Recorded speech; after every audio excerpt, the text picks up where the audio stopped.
38,000 లంచం తీసుకుంటూ ఓ వ్యవసాయ అధికారి ఏసీబీకి చిక్కారు. కొమరం భీం ఆసిఫాబాద్ జిల్లా దహేగా మండలం వ్యవసాయ అధికారి Vamshikrishna fertiliser shop renewal licence కోసం లంచం తీసుకుంటూ ఏసీబీ అధికారులకు పట్టుపడ్డాడు. ఐనాం గ్రామానికి చెందిన మారుతి ట్రేడర్స్ యజమాని చౌదరి శామ్రావు రెన్యువల్ కోసం దరఖాస్తు చేసుకున్నాడు. అయితే డబ్బులు ఇవ్వనిదే పని కాదంటూ డబ్బులు డిమాండ్ చేశారు. దీంతో బాధితుడు ఏసీబీని ఆశ్రయించగా పక్కా వ్యూహాన్ని రూపొందించి లంచం తీసుకుంటూ ఉండగా రెడ్ హ్యాండెడ్ గా పట్టుకున్నారు. లంచం తీసుకోవడం నేరం కావడంతో అతడిపై కేసు నమోదు చేసి అదుపులోకి తీసుకున్నారు. కొమరం భీం ఆసిఫాబాద్ జిల్లా దహేగా మండల వ్యవసాయ అధికారి వంశీకృష్ణ గారు రూ. 38,000 లంచం తీసుకుంటూ రెడ్ హ్యాండెడ్గా ఏసీబీకి పట్టుబడినారు.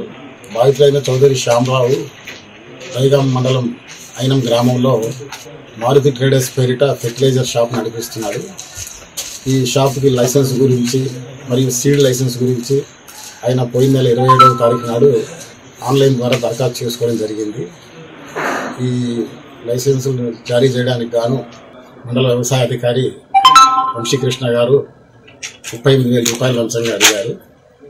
అయితే ఈ ఫెర్టిలైజర్ షాప్ లైసెన్స్ ఈయన ఇస్తానని చెప్పి గత్యంతరం లేక ఇస్తానని చెప్పి ఒప్పుకోవడం జరిగింది. ఒప్పుకున్న తర్వాత ఈ నెల 7వ తారీఖు నాడు ఫెర్టిలైజర్ షాప్ యొక్క లైసెన్స్ రెన్యువల్ చేయడం జరిగింది. అయితే ఆన్లైన్ తప్పిదాల వల్ల ఆన్లైన్లో రాంగ్ ఎంట్రీల వల్ల సీడ్ లైసెన్స్ ఒకటి రెన్యువల్ కాలేదు. ఈయన మళ్ళీ వ్యవసాయ అధికారి గారిని కలవగా మరి ఇస్తానన్న పైసలు ఇవ్వలేదని చెప్పి 38,000 లంచంగా ఇస్తేనే సీడ్ లైసెన్స్ రెన్యువల్ అవుతుందని చెప్పేసి తప్పకుండా ఆల్రెడీ చేసిన ఫెర్టిలైజర్ షాప్ కోసం 20,000 ఇప్పుడు జరగాల్సిన సీడ్ లైసెన్స్ రెన్యువల్ గురించి 18,000 మొత్తం 38,000 లంచంగా డిమాండ్ చేశారు. తప్పనిసరి పరిస్థితుల్లో బాధితుడు ఇస్తానని చెప్పి ఒప్పుకుని ఏసీబీని గత శుక్రవారం ఆశ్రయించడం జరిగింది.